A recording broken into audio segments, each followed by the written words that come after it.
अच्छा जी, it's October 2023, question number 11, pulse echo technique के क्वेश्चंस हैं, ठीक है। So some animals use a pulse echo technique to collect information about their surroundings.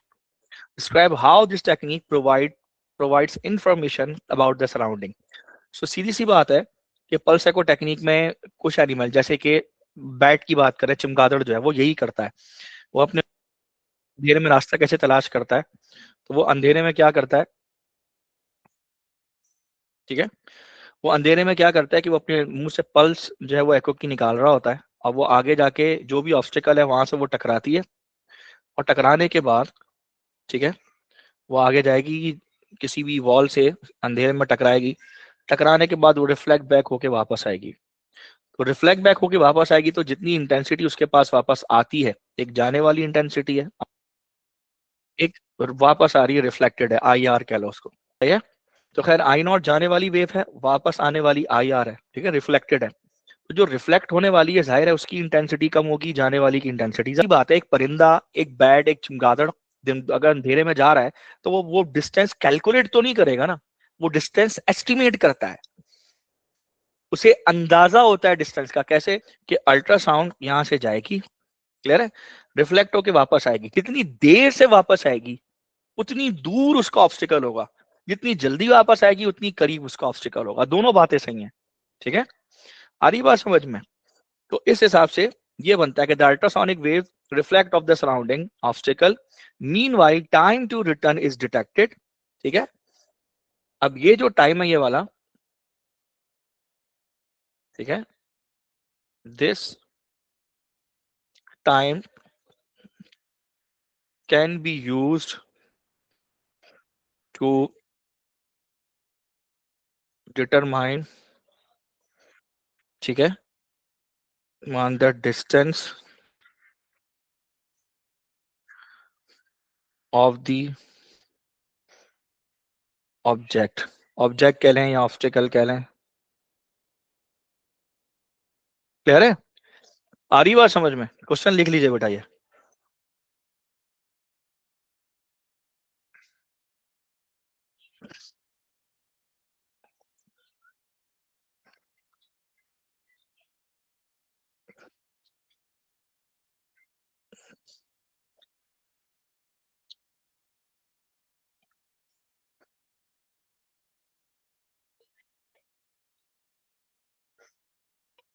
चले आगे मूव करें, नेक्स्ट क्वेश्चन देख लीजिएगा। नेक्स्ट क्वेश्चन है, ये देख लीजिए, अच्छा क्वेश्चन है, जून 2023, question number 15। Ultrasound can be used to check for cracks in metal beams. A transducer emits a pulse of ultrasound into metal beam. The same transducer detects returning pulses. Part of a metal beam is shown. The beam contains 3 cracks, A, B and C. उसमें जो है वो 3 cracks हैं, ठीक है। जाहिर है कि जब पहले से रिफ्लेक्ट करके वापस आएगी तो उसकी इंटेंसिटी में भी फर्क होगा, ठीक है, और उसका टाइम भी जो है वो कम होगा। फिर यही वेव का कुछ हिस्सा अंदर जाएगा, दूसरे से रिफ्लेक्ट करके वापस आएगी, जब यहाँ से वापस आएगी तो उसका टाइम ज्यादा होगा, इंटेंसिटी मजीद कम हो जाएगी। फिर थर्ड से रिफ्लेक्ट करके जब वापस आएगी, ठीक है, तो उसका जो टाइम है वो मजीद ज्यादा हो जाएगा, उसकी इंटेंसिटी मजीद कम हो जाएगी, क्लियर है। तो ये वाला सीन है, इसको आपने समझना पड़ेगा, क्लियर है। तो इंटेंसिटी भी कम होगी, और इंटेंसिटी के कम होने से ये पता चलेगा कि क्रैक की नेचर समझ में आएगी आपको, नेचर ऑफ द क्रैक आप समझ सकोगे, नेचर ऑफ द सरफेस समझ सकोगे, और टाइम डिले से आप डेप्थ समझ सकते हो कि कितना टाइम ज्यादा होगा, कितना डिले ज्यादा, उससे आप डेप्थ समझ सकते हो, ठीक है, कि कितनी डेप्थ है। डेप्थ ज्यादा होगा तो ज्यादा टाइम लगेगा, डेप्थ कम होगी तो कम टाइम लगेगा, क्लियर है, आ रही बात समझ में। वो कह रहा है कि the transducer detect a returning pulse from each of the crack, explain why there is a returning pulse from crack B, ठीक है। देखो देखो इसका, इसके पीछे एक रीजन होता है, जो कि जाहिर है कि आपने पढ़ा नहीं है, लेकिन एक रीजन होता है, उसको इम्पीडेंस मिसमैचिंग कहते हैं। रिफ्लेक्शन होती क्यों है, वैसे एक्चुअल रीजन जो है उसका रीजन होता है रिफ्लेक्शन का, ठीक है, उसका रीजन होता है इम्पीडेंस मिसमैचिंग, जो आपके सिलेबस में भी नहीं है और आपके मार्क स्कीम में भी नहीं है। एक्चुअल रीजन वही है, इम्पीडेंस मिसमैचिंग। एक्चुअल रीजन वही है, और हम कैम्ब्रिज एलविस के अंदर भी बच्चों को ये बात बताते हैं। लेकिन मामला ये है कि हम बच्चों को यहाँ पर सिर्फ एक बार समझाएंगे कि देखो, जब एयर आती है, मैं बहुत आसान करके आपको समझाता हूँ, उसके उसके उसके पीछे उसका रीजन क्या है, ठीक है, क्या ऐसा हो क्यों रहा है, explain why there is a returning pulse from crack B से पल्स रिटर्न क्यों हो रही है, उसके पीछे रीजन क्या है। ठीक है, देखो होता क्या है, आसान करके बता रहा हूँ, कुछ वेव जब यहाँ से ट्रेवल कर रही है ना, वेव, जो वेव अंदर आ रही है, देखो कुछ जब वेव अंदर आ रही है तो कुछ हिस्सा वेव का रिफ्लेक्ट करके, ठीक है, कुछ हिस्सा अंदर चला जा रहा है, कुछ हिस्सा अंदर चला जा रहा है, और कुछ हिस्सा इधर से ही रिफ्लेक्ट करके वापस आ जाता है। ठीक है, यानी यूं समझो, जस्ट लाइक आपने टोटल इंटरनल रिफ्लेक्शन पढ़ा था, उससे पहले लाइट जब अंदर मीडियम में जाती है तो कुछ हिस्सा रिफ्लेक्ट करके वापस आता है, कुछ रिफ्रैक्ट हो जाता है, एग्जैक्टली इसको भी ऐसे ही समझे, जो कुछ हिस्सा आपका क्या करेगा, रिफ्लेक्ट करके वापस आ जाएगा, ठीक है, और कुछ हिस्सा आपका अंदर चला जाएगा। सवाल ऐसा क्यों हो रहा है, डेंसिटी का मिसमैच होना, वेव यहां से यहां आ रही है, ठीक है, तो यहां जब क्रैक में पहुंचेगी तो क्रैक के बीच में क्या मौजूद है बेटा, एयर है, क्रैक के बीच में एयर है, और ऊपर ये क्या है, सॉलिड है, तो जब भी सॉलिड से एयर में पहुंचेगी तो डेंसिटी का डिफरेंस आएगा, ठीक है, और डेंसिटी के डिफरेंस होने की वजह से क्या करेगी, वो उसके कुछ पार्ट उसका रिफ्रैक्ट करेगा, ठीक है, कुछ पार्ट उसका अंदर रिफ्रैक्ट करेगा, कुछ हिस्सा उसका सरफेस से ही रिफ्लेक्ट कर जाएगा। Is that clear? ठीक है, समझ में आ रही है बात या नहीं आ रही है? तो डेंसिटी के डिफरेंस होने की वजह से ये होगा। नाउ लेट्स राइट, सो क्या लिखेंगे भाई, जो हमें लिखना है वो लिखेंगे कि सम ऑफ द पल्सेस या सम ऑफ द पल्स, ठीक है, refracts through crack A, crack कैसे कुछ पल्स रिफ्रैक्ट हो जाएंगी, while some of the pulse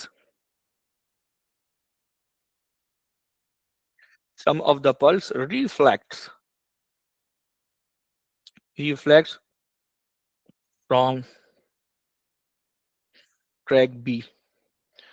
सही भाई, क्लियर है, समझे नहीं समझे, कह रहा हूं कि कुछ वेव यहां से अंदर जाएगी शुरू में, ठीक है, कुछ इंटेंसिटी यहां से रिफ्लेक्ट हो जाएगी, कुछ वेव यहां से रिफ्लेक्ट करेगी, और कुछ पार्ट उसका अंदर जाएगा, ठीक है, जो पार्ट अंदर जाएगा वो डेंसिटी चेंज होने की वजह से जाएगा, बीच में एयर है तो एयर आने की वजह से मीडियम चेंज हो गया, तो वेव अंदर जाएगी यहां से, क्लियर, आ रही बात समझ में, और फिर यहाँ पे दोबारा मीडियम चेंज हो रहा है, इसकी वजह से फिर कुछ पार्ट इसका यहाँ से क्या हो जाएगा, रिफ्लेक्ट हो जाएगा।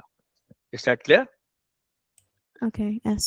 ठीक है, एंड सेम गोज ऑन, अगर हो सकता है कुछ पार्ट इसका अंदर भी जाए, अगर इसने मना कर दिया कोई भी अंदर नहीं जा रहा तो कुछ भी अंदर नहीं जा रहा, लेकिन ये भी हो सकता है कि सारा का सारा इस बाउंड्री से रिफ्लेक्ट कर जाए। इट डिपेंड्स कि चेंज इन मीडियम जो हो रहा है उसकी डेंसिटी कितनी ज्यादा है या कितनी कम है, डिफरेंस इन डेंसिटीज कितनी है, समझ में आई बात?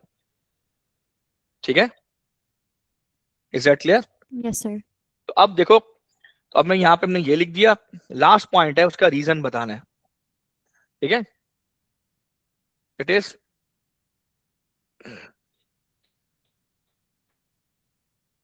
इट इज बिकॉज, रीजन क्या है, it is because of the change in medium, ठीक है, डेंसिटी ऑफ द, ठीक है, मटेरियल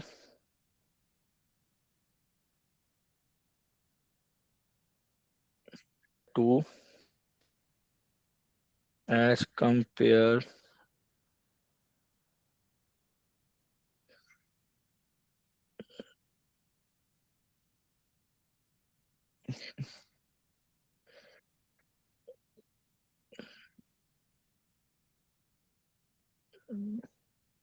ठीक है, as compare to the density of the air in cracks, जो एयर की डेंसिटी वो मटेरियल की डेंसिटी है, जाहिर है उसमें चेंज हो रहा है,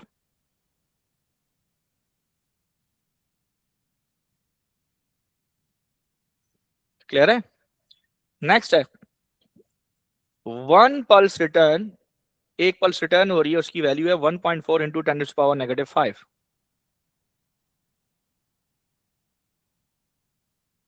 ठीक है, after being emitted by the transducer. ठीक है, ये जो टाइम दिया हुआ है ये दिस इज 2t, ये आने और जाने का टाइम दिया हुआ है। Deduce whether the pulse has return from crack A, crack B and crack C. कहां से रिटर्न होके आई? You should take measurement from the diagram. चलो भाई, डायग्राम से मेजरमेंट करनी है। अच्छा भाई, चूंकि ये हमारी डायग्राम जो है आपको पता है, ये जो हमारी सारी की सारी डायग्राम है, ये स्केल डायग्राम है, तो हम कोशिश करते हैं कि अपने इस स्केल से इसको मेजर करते हैं। ठीक है, आइए इसके एक लाइन ड्रॉ कर देते हैं। क्लियर है? अब इसको जरा मेजर कर लें आप चाहें तो। लेट्स से चलो ये 4.2 है, ये 4.2 सेंटीमीटर है। अब वो स्केल डायग्राम में 4.2 सेंटीमीटर देख लेते हैं। ये वाली जो है वो तकरीबन 7.3 के अराउंड है, और लास्ट वाली जो है वो बन रही है 11, 12, 13, तकरीबन 2, 4, 6, 10.6 सेंटीमीटर। क्लियर है? जो हमारी एज पर मेजरमेंट वो ये बन रहा है। अब जरा इसको मेजर करते हैं, लेट्स सी। ठीक है, speed of the sound is given 5,900 metre per second. ठीक है, now let's talk about it. So अब आप देखो, distance is equal to velocity multiply by time. So सबसे पहले you have 2t is equal to 1.4 times 10⁻⁵। t is equal to 1.4 divided by 2 कर लो, तो ये तुम्हारा 0.7 मल्टीप्लाई बाई 10⁻⁵ सेकेंड।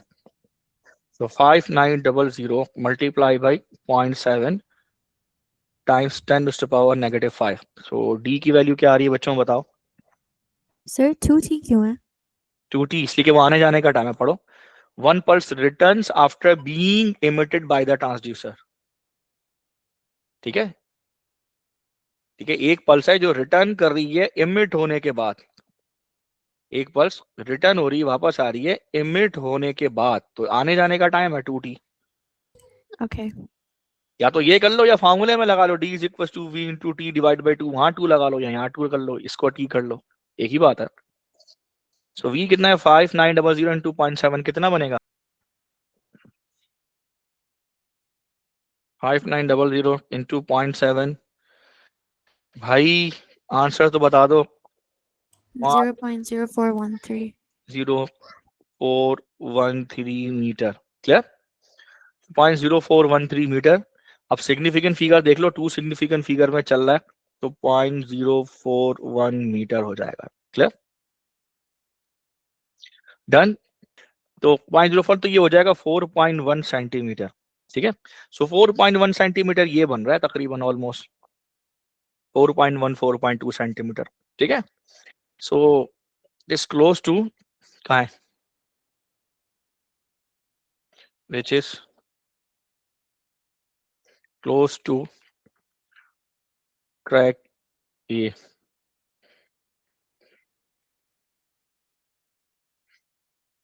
आ रही बात समझ में?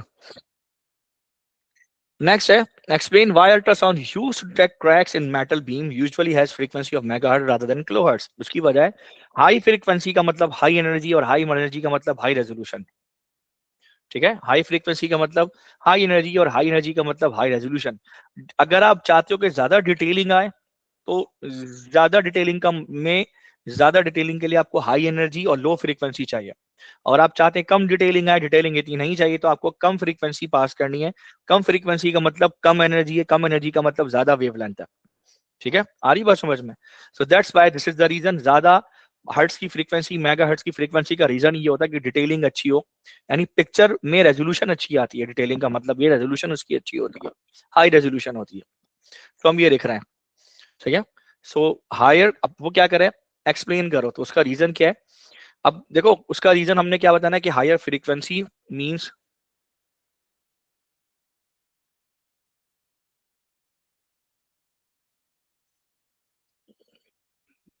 हाई फ्रीक्वेंसी मीन्स, ठीक है, high energy and low wavelength, therefore, ठीक है, it provides more detail, more detailing, that is more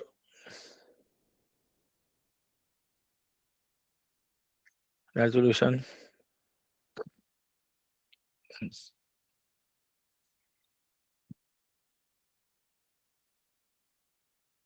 in the ultrasonic image।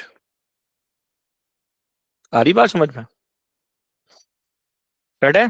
निकाल लें अपने पास ये क्वेश्चन, क्वेश्चन नंबर 15। सबसे पहले आपने क्या किया, जैसे यहाँ पे प्रोब लगी हुई है या ऊपर प्रोब है, आपने वहां से अल्ट्रासाउंड मारी, अल्ट्रासाउंड हिट करके रिफ्लेक्ट करके वापस आएगी। तो पहला सेंटेंस ये होगा, अल्ट्रासाउंड, अल्ट्रासाउंड जाएगी और रिफ्लेक्ट करके वापस आएगी। ठीक है, कहाँ से? बच्चे की जो बॉडी है उसकी सरफेस से रिफ्लेक्ट करके वापस आएगी। ठीक है, अब ये जो रिफ्लेक्शन है, ये रिफ्लेक्शन हो क्यों रही है? क्योंकि यहाँ पर एरिया यहाँ पे वाटर है, मतलब जो बेबी जिस फ्लूइड के अंदर होता है वो फ्लूइड यहाँ पर है, और यहाँ पे ये इसके बाद जो है ना वो फिर टिश्यूज आ जाते हैं, सॉफ्ट टिश्यूज उसकी बॉडी के। तो जाहिर है कि इन दोनों मीडियम की डेंसिटी चेंज हो रही है, डेंसिटी चेंज होने की वजह से ये रिफ्लेक्ट करता है। आप लोग यही समझ लीजिए, वरना एक्चुअल आंसर इसका इंपीडेंस मिसमैचिंग है। ठीक है, यानी रेजिस्टेंस मिसमैचिंग है। एनीवेज, तो ये यहाँ से रिफ्लेक्ट करके वो वापस सरफेस पे जा रही है, क्यों? डेंसिटी चेंज होने की वजह से। ठीक है, आ रही बात समझ में? तो इस दौरान बहुत अहम बात समझना, ठीक है, जो पल्स सेंड की गई है और जब पल्स वापस आ रही है, उन दोनों के दरमियान का टाइम जो है वो नोट कर लिया जाता है।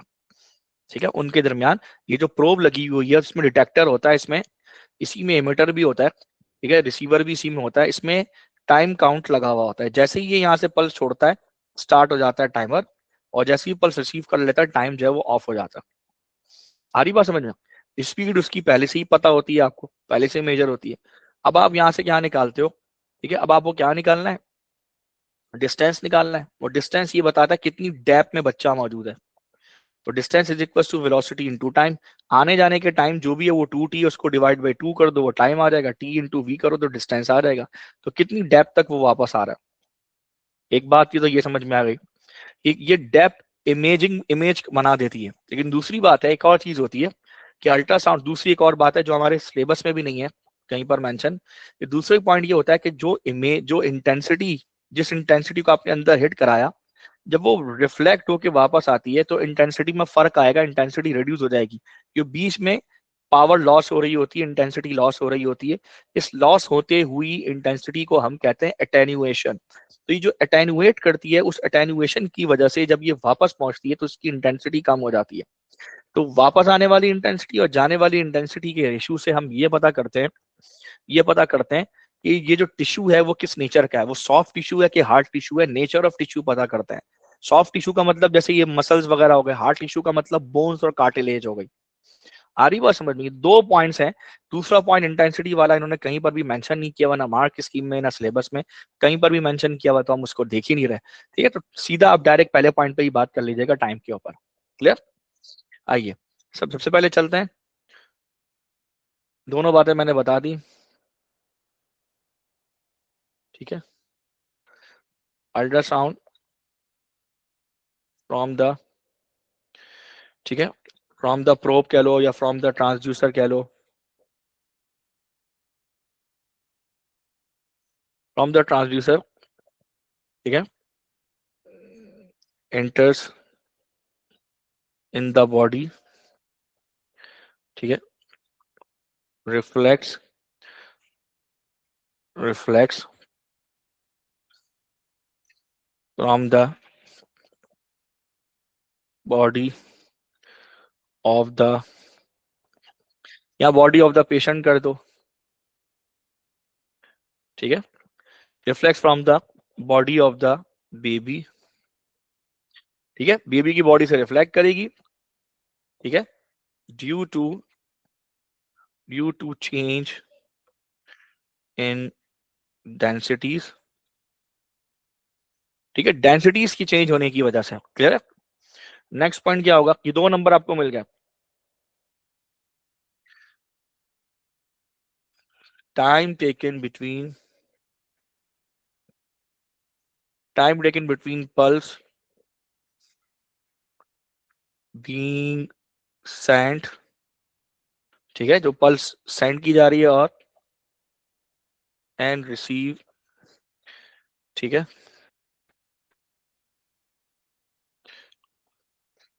Pulse is send and receive. ठीक है, is measured.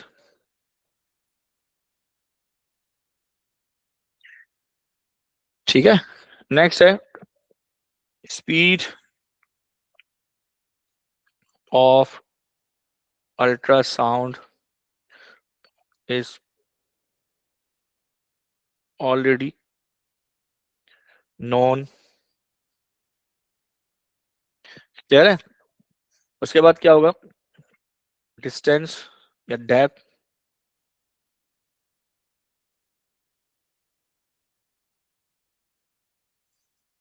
Of tissues in the body can be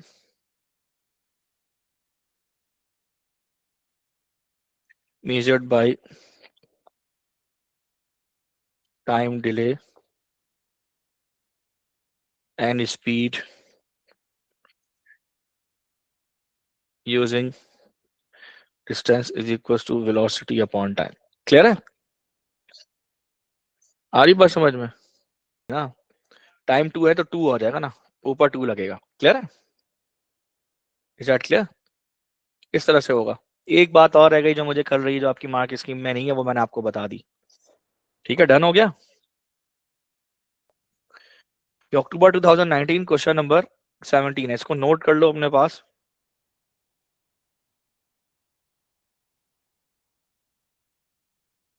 question number 16 यहाँ पर है, वैसे क्वेश्चन नंबर 17 है, नोट कर लो।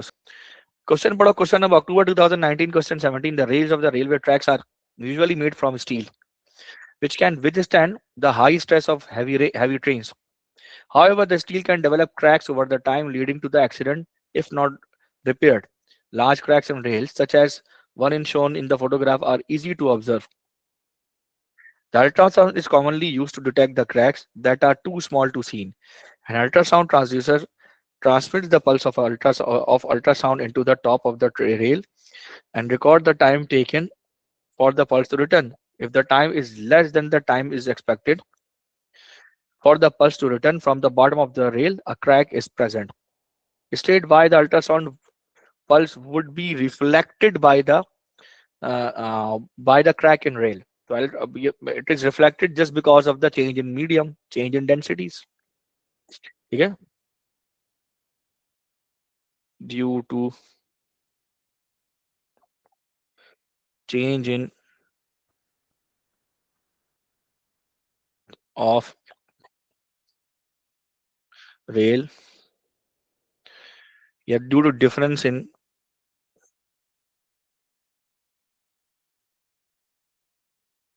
densities of rail and air in crack, ठीक है, it reflects। आ रही बात समझ में? क्लियर? नंबर 2 ये समझ में आ गया नहीं आया? क्लियर। सबको आ गया? जो प्रॉब्लम, चलो क्वेश्चन नंबर 2 ट्राई करो। ठीक है sir. A data logger is connected to the transducer, produces the graph of the ultrasound signal strength against time। तो ये ट्रांसमिटेड पल्स है और ये रिफ्लेक्टेड है। तो कह रहा है determine whether the reflected pulse from a crack is rail और from the bottom of the rail. क्या वो रेल से रिफ्लेक्ट कर रही है या उसके बॉटम से कर रही है, यानी चाहिए।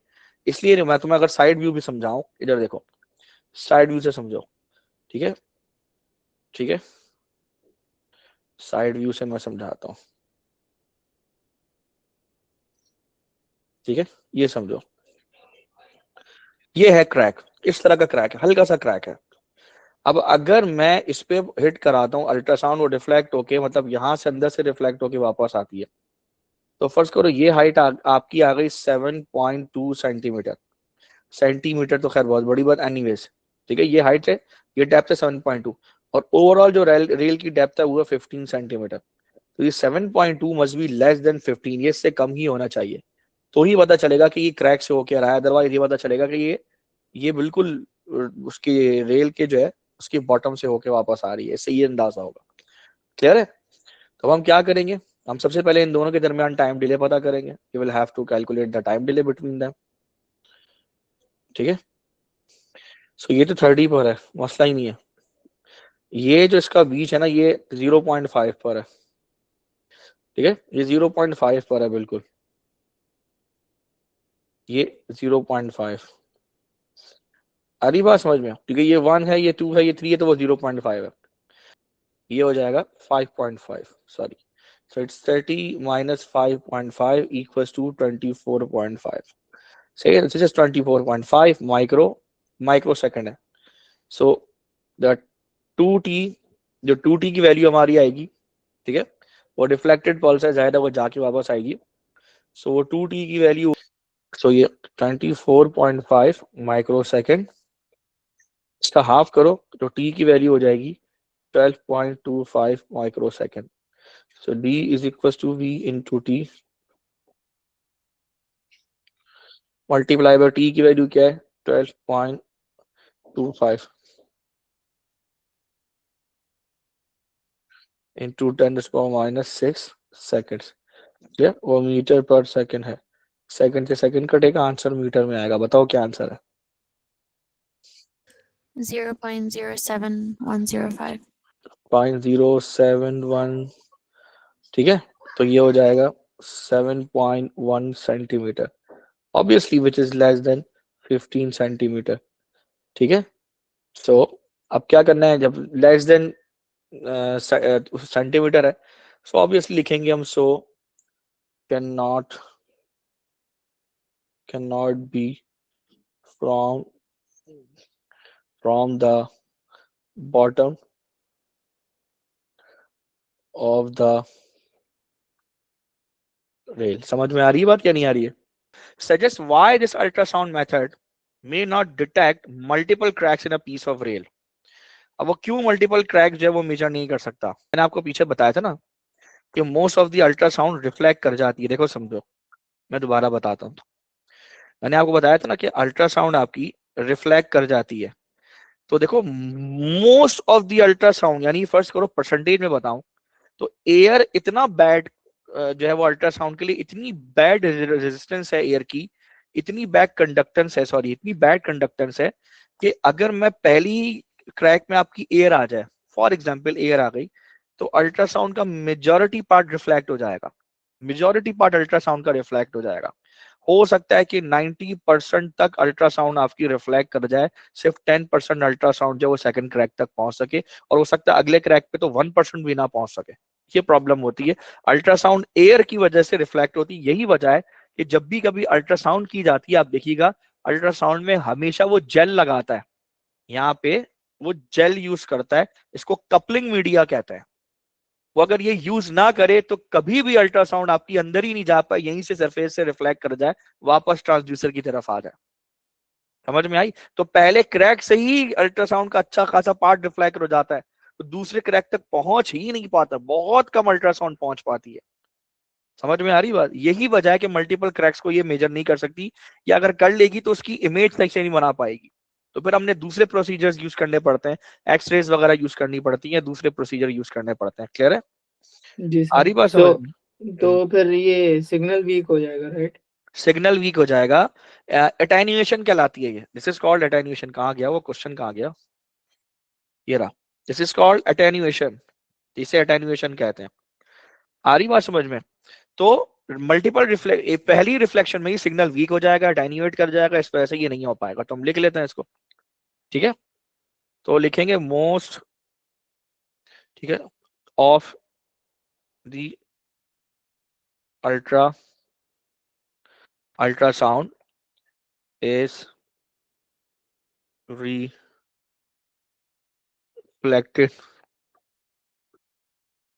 by the first crack, पहली क्रैक से, ठीक है, ठीक है, therefore barely can reach, यानी that is barely can reach the second crack, yes, subsequent crack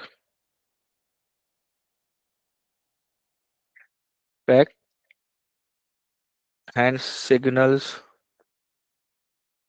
ठीक है, gets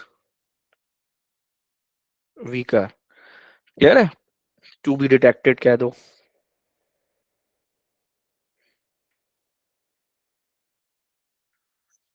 ठीक। नेक्स्ट क्या कह रहा है, to detect cracks transducer are attach to the wheels of the special trains, ठीक है, हाँ, वो एक ट्रॉली होती है, वो चलती रहती है, वो मुझे याद है मेरे दादा जो है ना उस पे, कि वो जाहिर है वो एसोसिएट इंजीनियर थे जब तक, तो वो एक ट्रॉली होती है, वो चलती रहती है रेलवे ट्रैक पे, नीचे सेंसर्स लगे हुए होते हैं, वो बैठ, तो वो सेंसर्स होते हैं, जो ट्रॉली होती है वो एक छोटी सी ट्रॉली होती है, और वो चेक करने के लिए कहीं रेल में कोई क्रैक वगैरह तो नहीं है, वो ये चेक करते हैं, ठीक है, ट्रॉली है वो चलाते रहते हैं, पुश करते रहते हैं, धक्का मारते रहते हैं, और जो बड़ी जो ट्रॉलीज होती है उनमें मोटर्स लगी हुई होती है, तो वो चलती रहती है, जब ट्रेन आता है तो उसको पकड़ के उठाते हैं, साइड में रख देते हैं, ट्रेन गुजर जाती है फिर रख देते हैं उसको, आ रही बात समझ में, तो ये होती है इस तरह की ट्रॉलीज, ठीक है। अब वो क्या कह रहा है, to detect cracks transducers are attached to the wheels of the special trains, अब ये कह रहे हैं कि भाई स्पेशल ट्रेन में ही लगा दिया, वो ट्रॉली का सिस्टम ही खत्म कर दिया, वो कह रहे हैं स्पेशल ट्रेन में लगा दिया, चलो स्पेशल ट्रेन मान लो इनकी बात, explain why this train must travel much more slowly than, बहुत जबरदस्त बात है, क्यों इस ट्रेन को स्लो ट्रेवल करना चाहिए, बस स्लो ट्रेवल करने का reason, signal, there is there is enough enough time, enough time between sending and receiving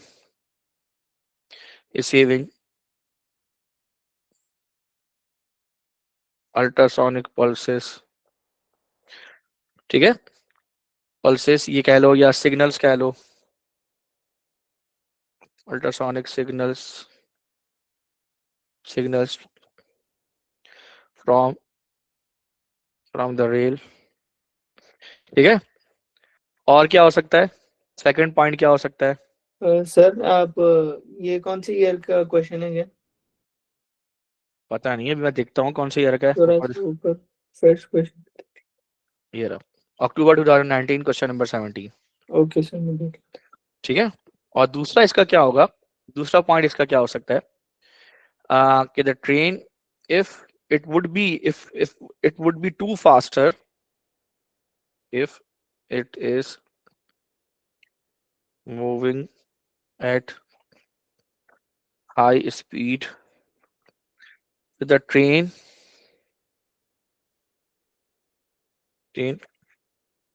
will no longer be in the same position,